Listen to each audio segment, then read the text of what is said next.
Well, listen, I appreciate everyone for hopping on the on this Zoom today. Certainly excited about the draft next week. As always, I want to start off by thanking personnel staff and all of our scouts that just do a tremendous job over the course of the season.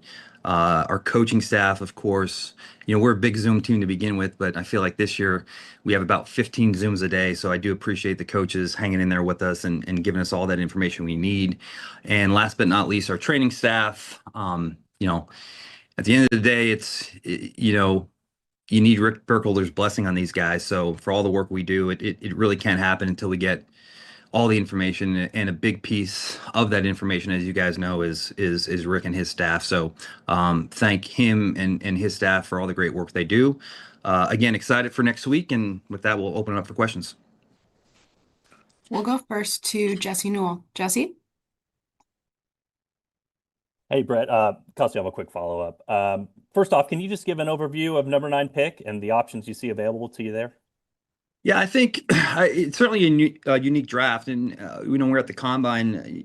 I had mentioned that when you have a couple of those positions at the quote unquote non-premium positions up there being really high, um, it kind of leads it to different paths in regards to what you want to take. I think, the position we're in, I think we have some talent on our team, and, our expectation every year is to go out there and try to win our division and make the playoffs and have a chance to compete for a championship. But, with that being said, there's a lot of areas to improve on our roster on both sides of the football. So I think it does open up that 9 pick to go in any one direction.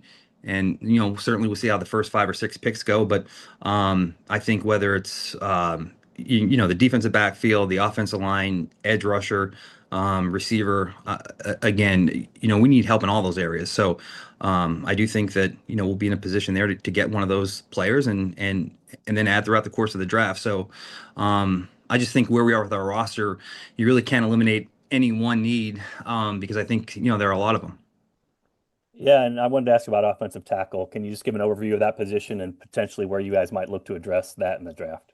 Yeah, I think there is certainly talent there. I do think though that I just trying to project this draft, it looks like you have those 5, 6, 7, 8 names that everyone is kind of sharing across the board, and there's a consensus. And so I think in some of those, there a couple linemen creep in, but I do think that if they don't creep into that first 8, 9, 10 slots, I think you're going to get a massive run of offensive linemen from 10 to 20, 25. So I think there are numbers there, but I think that once you get to pick, say, 35, those numbers quickly diminish. And then there's a big fall off where in some rounds you had depth throughout the course of the draft.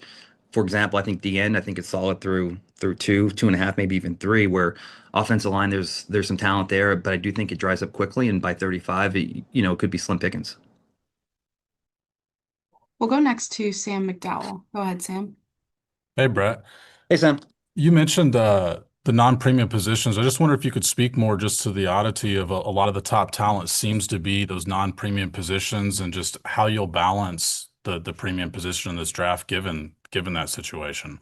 Yeah, I think our goal is to just make that selection and add a player here that is going to be an impact player on our team. And I know it's cliche-ish, but I mean, to really just add the best player available, right? You hear that all the time, but I think I don't want to overthink that. And I don't want to take, a lesser player, just someone that's going to come in here, be an impact player, help us from day one. I think that's extremely important to us. I think it's,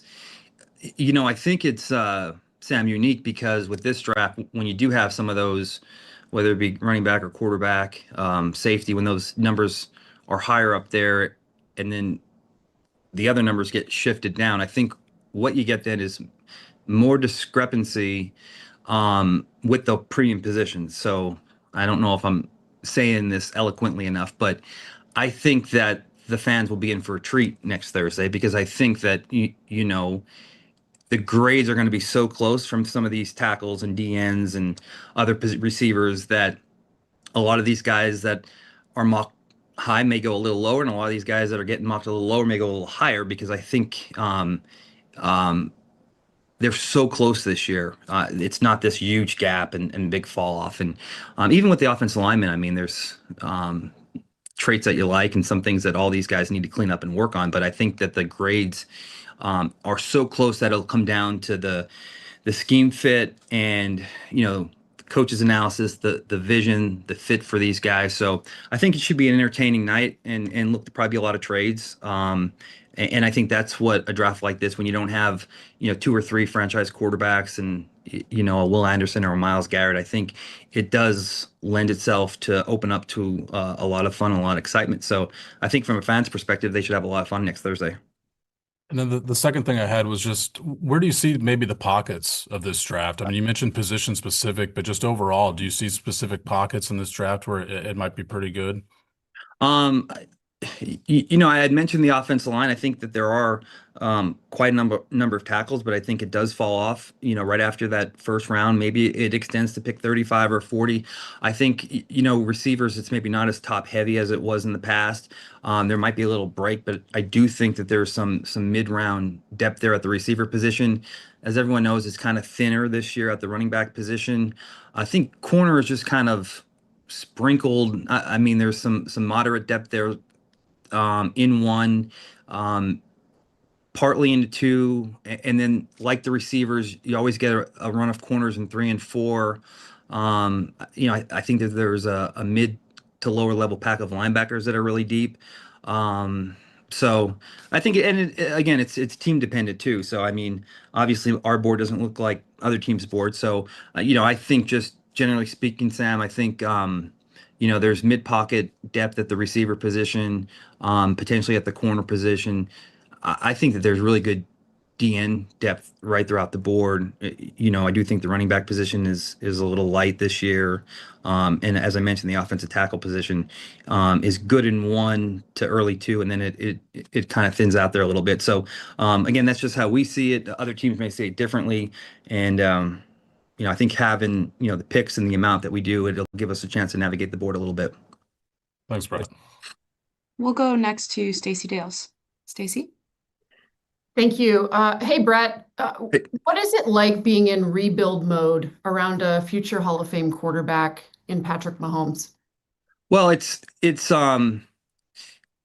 like to think that each year presents a new challenge, and when you have Pat, there's that mindset that you always have a chance to go out there and compete for a championship and compete for a division title. I think the tricky part is trying to maintain that standard, but also keep an eye on the future and knowing that Pat's still going to be here for a long time, and we always have to build this thing out and build through the offense and defensive lines, and that's where it starts. So as every team has that blueprint that once you get the quarterback, you got to protect them, and then on the defensive side to get after the other team's quarterback. So, but there are some of those maybe more immediate short-term needs that you want to fill. So it's just a counterbalance of trying to go out there and give Pat what he needs now, but also keep an eye on the future to make sure we can maintain this run. And if I may, with a follow-up, what is the art of a draft trade? Because you do them very well. I don't know if I have a blueprint for that. I think it's just exhausting all the information with each player, identifying your team needs, working with the coaching staff. And I mean, there's going to be, and I'm sure I'll get asked this, every team has a different amount of players on their board right now. I think we're at 215. But even with those 215, I mean, you're going to have 10 to 15 guys that you really want to get. And I think it's just trying to work the board. And as the days go by, trying to find out how many of those 10 to 15 guys that you have in the really want list can you position yourself to get. And again, I think that's just goes back to just exhausting all the information on all these guys and having a plan and being fluid with your process. We'll hear from Nick Jacobs next. Nick? And I'll follow up if I can, Kelsey, please. Brett, when it comes to pass rushers, wide receivers, and running backs, what's the toughest thing to translate or predict from college to what they will be in the league? Well, I think anytime that with any player, I look back at the guys we drafted. It's just their ability to come in here and acclimate to our scheme and what our coaches want. And that's why our guys do such a tremendous job on the road and spend all that time with these guys. And it's really just, their ability to come in here and they're gonna have a lot on their plate early on, and that's what our coaches do. And on one end, um, there's an element of growth with all these young guys, but and it's not high school or college where we like to redshirt guys. We want to have guys come out there and play and be successful right away. But I just think that the key for any of these guys to be successful here is their ability to be able to maintain and retain information. It's always different and unique. I mean, there are some guys that have come into our system, and we expected them to take a year or two, and they've played right away. And there's guys that we expected a lot early on, and it's taken them time. So, I don't know if there's a great answer or recipe for identifying one particular thing, but I would just say overall having that comfort with their mental aptitude and their ability to handle the playbook. And Coach Reed obviously is no different than Spags, but Spags is certainly it's fun to work with him on this. But if you guys had a chance to listen to our Zooms, especially the linebacker Zooms, half the time I don't even know what they're talking about. So there's a lot put on these guys early on, and I think that that's why we do such a good job with bringing these guys in and getting as much information as we can, just to make sure they can handle that mental workload. And from your first draft as GM in 2018 to now, what have been the biggest lessons you've learned during that time from the draft process to the draft week when you're in charge? Yeah, I think that patience is obviously required. I think you spend so much time on these guys and you have such strong convictions over players.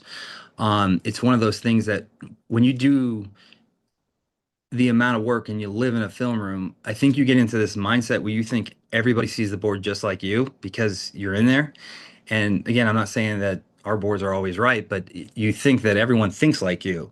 And so even now, like when I'm doing our mocks and I'm trying to project the first 5, 6, 7, 8 picks, I'm thinking, well, this is definitely going to happen. This is definitely going to happen. Then what happens is that it doesn't happen because not everyone sees the board like you. So I think it's just, being patient and being fluid and having an understanding that there'll be more guys that you like later on in the draft, and not operating with that mindset that again everyone sees it just like you, and the exact guys you like are going to fall in the exact order. And that's one of the things that even to this day I struggle with because it's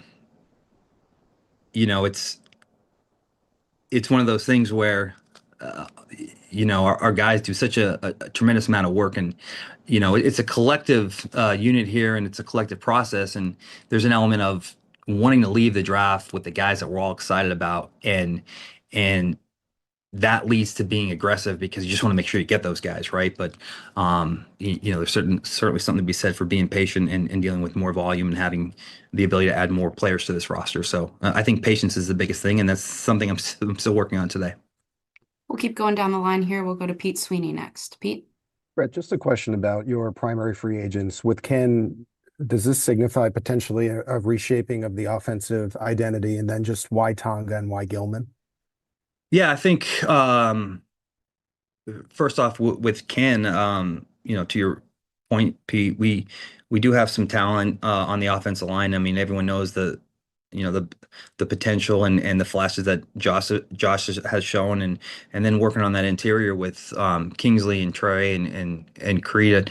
I think it'd be a smart play to take advantage of that interior trio there, and to be more violent and to kind of utilize those guys in their strengths. So when you had a guy like Ken Walker, I mean, that was why he was so attractive to us. I mean, he has explosive speed, and he can do damage in the pass game. I don't think he got enough credit for that because they had Charbonnet, but I think when he squares his shoulders and he runs with power, runs with violence, but also has some elusive quality. So I think when you combine a back like that, and you have a talented as inside three as you do, I think it would make sense to want to go out there and impose your will on other teams' defensive lines, and look, it'll be beneficial for Pat too. I don't think we want him back there dropping back 50, 60 times a game, to start the season. So I think that is going to be something we're looking forward to, and certainly with EB coming back here, I think, um, with his running back roots, there's going to be a high priority with that run game. So, I think we're excited about that. And the other guys, as you mentioned, Pete, with Alohi, I mean, just having over the years, having a Tyrann Mathieu and then having a Justin Reed, just having a cerebral player there that sees the field, can be a leader back there, get everyone lined up. We lost Brian Cook too. So, we wanted to make sure that, and look, it doesn't mean we won't add, if we can get a similar player that has those leadership capabilities back there, but certainly didn't want to go through an off season and kind of come away after the draft and not have a player like that. So I think again he fits that mold. And when you had success, I mean, like I mentioned, you had a guy like the Badger and you had a guy like Justin Reed back there. So although he kind of fits that bill, and I think really, when you come into the offseason and you look at our defensive line, I mean, you have Chris Jones and then Omar Norman Lott, who's coming off an injury. I mean, I still think that we need two more. So Tonga was a guy that had a great season, and he gives us a little bit more of an athletic nose that does have some pass rush ability. But again, even with the addition of Tonga, I still think that we're a few short there. So that will be certainly a definite position of need for us entering next week. We'll go to Nate Taylor next. Nate? Hey, Brett, two questions for you. What fascinates you most about this collection of receivers near the top of your guys' board? And secondly, do you see that there are similarities to the 2022 draft process that you guys went through, considering you have 9 picks this year, or is it dissimilar, in your opinion? Well, to that second question, Nate, I think it's similar because I think the more picks you have, the more fluid you can be. So I think and having 2 first-round picks like we did back then, I think it allows to move in either direction and work in volume. I think when you're enter a draft and you only have a few picks, you're kind of sandwiched in, and the ability to trade up is limited. But I think even when you go back to 22, we were sitting there, I think in the early 20s and late 20 or 30. I don't even remember the picks when we moved up for Trent. They were still late one. I think this is unique because we do have a volume of picks, but we're at 9 and 29. So I think that there's ability to, maybe move back at 9 and up at 29, or maybe move up at 1 and back in 29. So I think that, like the 22 draft, it's exciting because you come in there with flexibility, but I also think that there's even more flexibility. And then to your first question, the receivers at the top of the draft, I think, obviously, Tyson and Tate have the size and the intermediate and deep field creative playmaking ability. And then Mekhi Lemon is just so dang productive inside, and he's such a savvy route runner. And I know there's a lot of Mbuka and JSN comps, and we've seen how successful those guys have been in the NFL. And so when you get just a highly instinctive player, that look, maybe they have some limitations in regards to just an outside receiver, but they are so effective in there that they still cause havoc for other defenses, and they're still players you want on their team. So I think,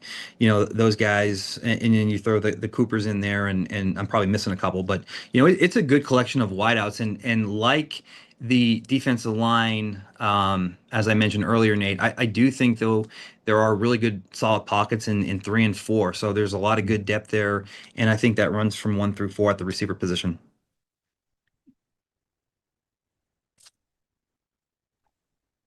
Nate, did you have? Okay, we're all good there. We'll go last 3 to Vahe first. Vahe, go ahead. Hey, Brett, thanks for doing this. Yeah. Obviously you have urgency every year about the draft, but I wonder, is there some different feel to this at all after coming off a 6-11 season? And is it, I don't know what it would shift, but does it seem or feel different to you because of that? I mean, for me, it doesn't, just because, there's a high level of anxiety every draft. And, I mean, there's a lot of high expectations around here. And so, I don't think I've entered this process feeling more in any one way, just because I feel like, the way we're wired around here, it's, even if we had a better season last year, we would still have made some of these moves with Trent and some of these guys moving on. So there'd still be a high level of anxiety here. So, I think we just look at this as an opportunity, to make our roster better, and so that element of this whole process is exciting. But I don't think that you ever get too high or too low. I think there's the expectations are never going to change, and again, even if we had a playoff season, you would feel like it's funny because this is the maker. It feels like every season is a make or break draft, and that's because it is in this league, and it's like that for every GM across the league, and no one really remembers or cares what you did last year, and that's good. That's a good and a bad thing. But again, we're just looking forward to next week and using this as an exciting opportunity to add some talent to this team and hopefully get us back in the playoffs and hopefully another title run. And just the follow-up, but obviously you have great flexibility because of the number of picks and the couple first round picks. What's the challenge, particularly at the first round pick? I mean, it obviously opens up your imagination, but to have those two, what degree of complication does it add, even though it's a great benefit? Well, I think the process starts off like extremely complicated because, as I mentioned, there's a number of different ways we can approach this. But I think that when you get through the combine, through the pro days, um, the 30 visits, the Zoom meetings, and then, I mean, I don't think that there's a day this week, Vahe, that I didn't meet with Steve for 45 minutes or meet with Andy for 45 minutes and just review everything. And so I think as the weeks go by, the process kind of opens up and I think the picture becomes more clear. And I think we've identified exactly what we want to do. And now it's on me and my staff to figure out, we have the game plan now. Now we have to go out there and execute it. And so I think that's the fun part of this, and that's the exciting part of this. But I think that as we get closer to Thursday, I think we all feel good, and really even today, I think we know exactly kind of what we want to do, and it's just making sure that we can be in a position to do that. We'll go last two here. We'll go to Matt first. Matt, Derek, go ahead. Hey, Brett, you mentioned the 30 visits, and I'm curious, with having the 9 and 29 this year, has it changed the way that you have used those 30 visits in the past years? Yeah, yeah, that's a great question, Matt. So in the past, picking at 32, we've probably spent most of those 30 visits on non-combine players that we wanted to get medical on. You know, we spent a lot of our time with those prospects that we felt would be in that 20 to 40 range at the combine. And having a late pick, I think the numbers that we were looking at were different. I felt we were good with the information we got with those players. This is a unique draft where when you're picking at 9, and with the uniqueness of the draft in and of itself, less quarterbacks and, maybe less, like usually you get 2 or 3 high level defensive tackle prospects. And so having those limited numbers. And then as I mentioned a little while ago, like the grades are so close now with these guys from say 10 to 30, 10 to 35. You want every bit of information you can get. And so I mean, look, we brought in maybe 3 or 4 non-combine guys, where I think in the past we brought in 10 to 15 non-combine guys. I feel like we brought in every defensive end in the NFL or the NFL draft that could be drafted this weekend, and we must have brought in about 12 of those guys. But again, that's because the grades are so close, and may have the opportunity to get one of those guys at 9, it may be 29, and just making sure we cross all our I's and dot all our T's. So I think the distribution of the talent and where we're picking certainly lent itself for us to let's just knock them all out, and that was helpful and beneficial for us. But it did take away from our ability to bring in some of those non-combine guys, and that's why I went back to my earlier comment and thanking Rick and his staff, because we're asking him to do some unorthodox things with some of these later round picks, but we have all the confidence in the world with Rick and his staff. And but to your original question, Matt, yes, it did kind of affect the way we handled that process. Seren, go ahead and close us out. Thank you, and I'll have a follow-up or two. Brett, let's start. First of all, Ruben Bain accident that came out. A lot of people said, well, teams knew about it. I'd just be curious, one, when you were aware of that and how that affects his status. Yeah, well, first off, look, we were probably aware of that at the start of the season. I think it happened obviously a few years ago, and when we had, we always, when we're at St. Joe before our scouts leave, we always get together and kind of review some of the top prospects, and that was something that we started that process a year ago, and as far as that impact, look, it's our responsibility to do our due diligence and fully vet each player as always. And, it's, I think, like with any case, we do so with the understanding that all these cases are different and unique. And, this is our job. And I mean, this is the most important part of our job is really, we getting the player right and the whole body of work, what he does on the field, what he does off the field. And so I think we just approach it with every case is unique and different. But again, I mean, that's something that above all, I mean, is the most important part of what we do, how these guys are going to come in here and they have to be successful on the field, but also off the field. So it's part of the process. Needless to say, we spent a lot of time with him, at the combine, brought him here, had a lot of meetings with a lot of different people. And that process is consistent with not just him, but with all of our players that, we bring in here and that we have on our draft board. Okay, and then you mentioned some of the lessons you've learned over the years. When a pick hasn't worked, like, have you found a theme? Are there things, have you found a blind spot that's there, or is it a combination of maybe trying to sync up with, you mentioned what the coaches want and what they're looking for? Is there a theme when you go back and try to correct the ones that haven't worked out?